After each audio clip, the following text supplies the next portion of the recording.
एक गुरु चाहिए। पूरा विश्व बहुत सारी समस्याओं से जूझ रहा है, तो मजहब के आधार पे देश बने हैं, वो भी एक फिरका दूसरे फिरके से लड़ रहा है। सो कॉल्ड डिसोरिएंटेड सोशलिज्म को मानने की कोशिश करी, वो भी एक जाति दूसरी जाति से कहीं ना कहीं लड़ रही है। सुबोई खान जी इस वक्त हमारे साथ बातचीत करने के लिए मौजूद है। मैम, सनातन ये संत 2025 रखा गया है, क्या कहना चाहेंगे? किस तरह की इस कार्यक्रम में क्यों जरूरत है?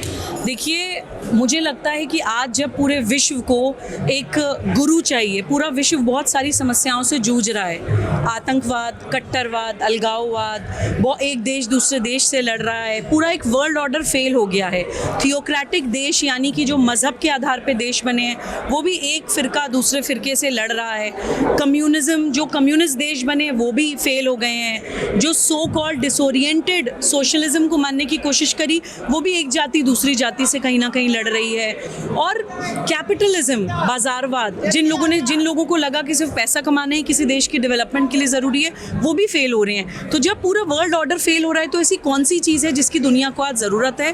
तो मुझे लगता है कि भारत जैसा देश जो हमेशा सनातन वैल्यूज़, सनातन परंपराओं से चलता था, हम किसी बक्से में नहीं बंधे थे, हम किसी जाति पंथ संप्रदाय में नहीं बंधे थे, हम कुछ लॉज ऑफ नेचर से, कुछ यूनिवर्सल वैल्यूज़ से बंधे थे, जिसके कारण हम हमेशा विश्वगुरु थे। और आज भी आप देखिए कि दुनिया की सबसे ज़्यादा भाषाएं, जातियां, क्षेत्र, संप्रदाय, लिंग, अलग अलग मान्यताओं को मानने वाले लोग, हज़ारों अलग अलग देवी देवताओं को मानने वाले लोग, भारत जैसा बड़ा सेक्युलर देश पूरी दुनिया में कहीं नहीं है। और मुझे लगता है कि हम वो सिर्फ इसलिए कर पाते हैं क्योंकि हम सनातन धर्म से जुड़े हैं। और सनातन धर्म कोई रिलीजन या मज़हब या पंथ नहीं है। सनातन धर्म का मतलब होता है लॉज ऑफ नेचर, वो मूल्य, वो परंपराएं जो प्रकृति के साथ शुरू हुई हैं, जिनका ना कोई आदि है ना कोई अंत है, उसको कोई शुरू करने वाला नहीं है, वो कभी ख़त्म नहीं होगा। अब समय आ गया है कि हम उन मूल्यों की तरफ, उन वैल्यूज़ की तरफ लौटें।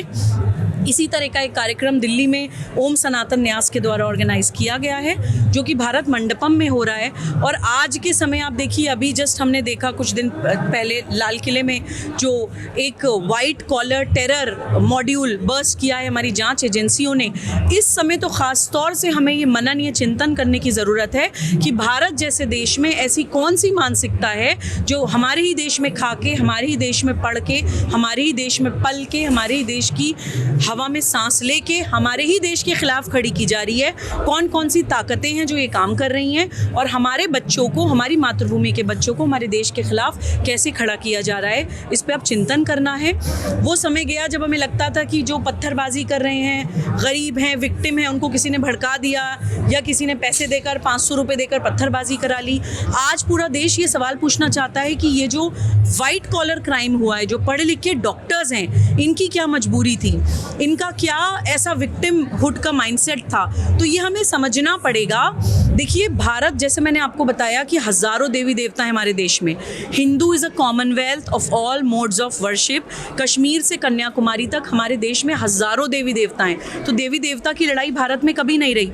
किसी को मुसलमान से या इस्लाम से कोई समस्या नहीं है। समस्या है कि जब इस्लाम का राजनीतिकरण किया जाता है, जब उसको पंथ सत्ता की तरह मान के तलवार की नोक पे पूरी दुनिया में फैलाने के लिए निकला जाता है, जब बहुत सारी एंटी नेशनल फोर्सेस रिलीजन को इस्तेमाल करके देश को तोड़ने का प्रयास करती हैं, जब देश का विभाजन करके पाकिस्तान बनाया जाता है, या फिर पाकिस्तान की एक द्विराष्ट्रवाद की वैचारिक अनुकूलता भारत में आज भी चलती है, उसके हम खिलाफ हैं। हम हमेशा ये सवाल पूछते हैं कि शरिया एप्लीकेशन एक्ट 1937 जो ब्रिटिश और मुस्लिम लीग मिलकर लाए थे भारत के मुसलमानों को भारत से तोड़ने के लिए, वो आज भी भारत में क्यों चल रहा है? हम हमेशा ये सवाल पूछते हैं कि जब तबलीगी जमात सऊदी अरब में बैन हो गया है, तो वो भारत में आज भी क्यों चल रहा है? जमात इस्लामी कितनी इस्लामिक कंट्रीज़ में बैन हो गया है, तो वो भारत में आज भी क्यों चल रहा है?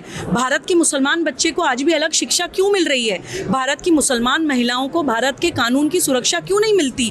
मुसलमान पर्सनल लॉ के द्वारा गवर्न क्यों होता है? और वो पर्सनल लॉ जो कि कहीं कोडिफाइड भी नहीं है, कहीं लिखित भी नहीं है, उसके नाम पर मौलवी मुल्लाओं के ज़बानी कुछ भी कह देने भर से आप मुस्लिम बच्चों के साथ जो शोषण करते हैं, जो अत्याचार करते हैं, जो अपराध करते हैं। हैदराबाद में मिस्यार निकाह की प्रैक्टिस आज भी होती है। उन्हीं असदुद्दीन ओवैसी साहब की नाक के नीचे जो कहते हैं कि इंशाल्लाह एक दिन मुसलमान बच्ची भारत की प्रधानमंत्री बनेगी। 12-12 साल की बच्चियों के साथ 80-80 साल के अरब से बूढ़े शेख आके निकाह करते हैं। पॉक्सो एक्ट का वायलेशन करते हैं भाई। पॉक्सो एक्ट कोई सिविल लॉ नहीं है आपके देश की, क्रिमिनल लॉ है, 20-20 साल की सजाएं। तो आज देश को इन सभी समस्याओं का समाधान चाहिए। And last but not the least, मैं एक भारतीय सनातनी मुसलमान हूँ। मैं भारत सरकार से अपील करती हूँ कि मुसलमानों को अल्पसंख्यक बोलना बंद कीजिए, अल्पसंख्यकवाद की राजनीति इस देश में बंद करिए। Muslims are the second largest majority in India, हम लोग माइनॉरिटी नहीं हैं। हिंदूज के बाद हम सबसे बड़ी मेजॉरिटी हैं भारत में। जैन, बौद्ध, सिख, पारसी, क्रिश्चियंस, ये हैं सही मायने में माइनॉरिटीज़। इनको माइनॉरिटीज़ की सुरक्षा दीजिए, सब्सिडीज़ दीजिए, सुविधाएं दीजिए। मुसलमानों को आप अपने कर्तव्यों का पालन भी करने दीजिए, मुसलमानों को आप मुख्य धारा से जुड़ने दीजिए। जब तक आप उनको अल्पसंख्यक बोलते रहेंगे और अल्पसंख्यकवाद की राजनीति इस देश में होती रहेगी, तब तक मुसलमान मुख्य धारा से नहीं जुड़ेगा। और इसी तरह से मुसलमान बच्चों को पहले अलगाववादी, फिर कट्टरवादी और फिर आतंकवादी बनाया जाता रहेगा। एक सवाल ये भी रहेगा कि कहा जाता है कि जो सनातन धर्म है बहुत पुराना धर्म है और ऐसे में मेजोरिटी में हम लोग हैं, फिर इस तरह के सम्मेलन करने की क्यों जरूरत पड़ती है? वहीं दूसरी तरफ बाबा बागेश्वर भी हिंदू सनातन एकता यात्रा निकाल रहे हैं, क्यों जरूरत पड़ती है फिर ऐसी?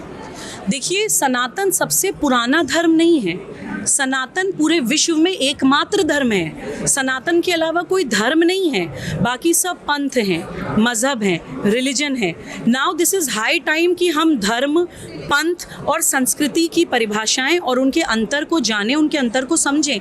मैं कहती हूँ, मेरा नाम सुबूही खान है, मेरा धर्म सनातन है, मेरा पंथ इस्लाम है और मेरी संस्कृति हिंदू है। ये तीनों चीज़ें एक साथ चल सकती हैं, इन तीनों चीज़ों की परिभाषाएं अलग हैं। धर्म का पूरी दुनिया की किसी डिक्शनरी में कोई पर्यायवाची शब्द नहीं है और धर्म का एकमात्र मतलब होता है कर्तव्य पालन, कर्तव्य परायणता। किसी भी परिस्थिति में जो करना चाहिए वो धर्म है और यही हमें हमारे सारे शास्त्रों में, रामायण, महाभारत, भगवद गीता में यही सिखाया गया है। आप किस भगवान को, किस आराध्य को मानिए ये नहीं बताया गया है, आप किस किताब को पढ़िए ये नहीं बताया गया है, आपकी क्या पूजा पद्धति होनी चाहिए ये नहीं बताया गया है, आपको किस परिस्थिति में क्या कर्म करना है, कैसे कर्म करना है, किन मूल्यों का पालन करना है, ये सिखाया गया है। वही धर्म है और वो एकमात्र है, इसलिए उसको सत्य सनातन धर्म कहा जाता है, यानी सत्य का साथ देना ही धर्म है। बाकी बात आती है मज़हब की, तो देखिए मज़हब की कोई एक स्टार्टिंग डेट होती है, मज़हब का कोई एक फाउंडर होता है, मज़हब की कोई एक किताब होती है, मज़हब के कुछ डूज एंड डोंट्स, कुछ प्रोटोकॉल होते हैं। तो उस हिसाब से मेरा धर्म सनातन है, यानी कर्तव्य परायणता, सत्य का साथ देना, और मेरा मज़हब इस्लाम है। जब भी मेरे पूर्वजों ने इस्लाम कबूल किया होगा मैं उसका सम्मान करती हूँ। आई एम अ प्रैक्टिसिंग मुस्लिम, मैंने इस्लाम छोड़ा नहीं है, लेकिन मैं अपने आप को सनातनी मुसलमान कहती हूँ। जो दर्शन भारत में हमेशा से रहा है, रहीम, रसखान, दारा शिको, कबीर, जायसी की परंपरा भारत में हमेशा से रही है। और आज जब इस वक्त देश आतंकवाद के धमाकों से गूंजा है, आज जब पूरे देश की चेतना हिली है, तब ये हाई टाइम है कि हम लोग याद करें कि कहीं ना कहीं शायद हम सनातनी मुसलमान की लकीर को लंबा नहीं कर पाए। इसी कारण औरंगज़ेब की लकीर हम पर हावी हुई, इसी कारण औरंगज़ेब हम पे हावी हुए। इस तरह के आयोजनों की आवश्यकता इसलिए पड़ती है, चाहे वो ओम सनातन न्यास हो, चाहे वो बाबा बागेश्वर धाम हो जो हिंदू सनातन एकता यात्रा निकाल रहे हैं। ये मोटिवेशन, ये एकता, ये अवेयरनेस, या फिर जैसे वो हमारा राष्ट्र जागरण अभियान हो, ये मोटिवेशन आज पूरे देश को चाहिए और हर भाषा, जाति, क्षेत्र, संप्रदाय के व्यक्ति को चाहिए। भारत का मुसलमान भी हिंदू है, हिंदू संस्कृति है, हिंदू रिलीजन नहीं है। Hindu is a Commonwealth of all modes of worship. एक ही घर में 5 अलग अलग लोग 5 अलग अलग देवी देवताओं को मानते हैं। तो हिंदू कोई मज़हब या रिलीजन नहीं है। तो मैं फिर आपको रिपीट करूंगी कि धर्म, पंथ और संस्कृति का अंतर जिस दिन देश जान जाएगा, उस दिन हम इस कन्फ्यूजन से निकल जाएंगे कि हिंदू राष्ट्र का मतलब है कि हम मुसलमानों को इस देश से बाहर निकाल रहे हैं। ऐसा कुछ नहीं है, ऐसी किसी की मंशा नहीं है और ऐसा कोई चाहता नहीं है। ये सिर्फ एंटी नेशनल फोर्स आपस में देशवासियों को लड़ाने के लिए मनगढ़ंत कहानियां गढ़ के नैरेटिव गढ़ती हैं। कुछ लोग भी हैं, ऐसे भी हैं जो कहते हैं कि हिंदू धर्म है वो खतरे में है। इतनी मेजॉरिटी होने के बाद भी ऐसे लोगों की सोच के लिए क्या कुछ कहेंगे आप? देखिए, बात ये नहीं है कि कौन मेजॉरिटी में है और कौन माइनॉरिटी में है। अगर कोई हिंदू भी है, बाय बर्थ हिंदू भी है, क्या वो जानता है हिंदू होने का मतलब क्या है?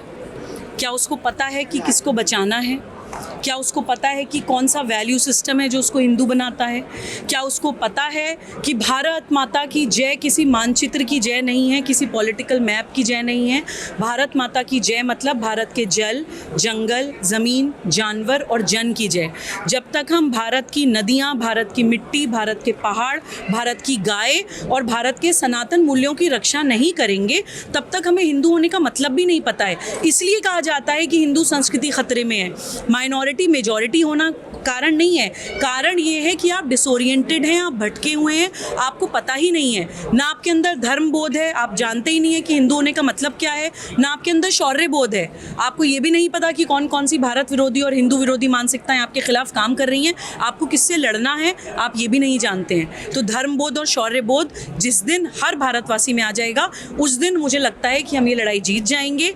और ये किसी एक व्यक्ति, संगठन या पार्टी का काम नहीं है। मैं हमेशा कहती हूँ कि भारत के 140 करोड़ लोगों का काम है और सबको मिलजुल कर ही इसको करना है। बहुत धन्यवाद। तो ये थे हमारे साथ पॉलिटिकल एनालिस्ट सुबोई खान जी। इन्होंने तमाम मुद्दों पर हमसे बातचीत करी। कैमरा पर्सन कमलेश कुमार के साथ मैं संदेश सक्सेना, पंजाब केसरी.com, दिल्ली।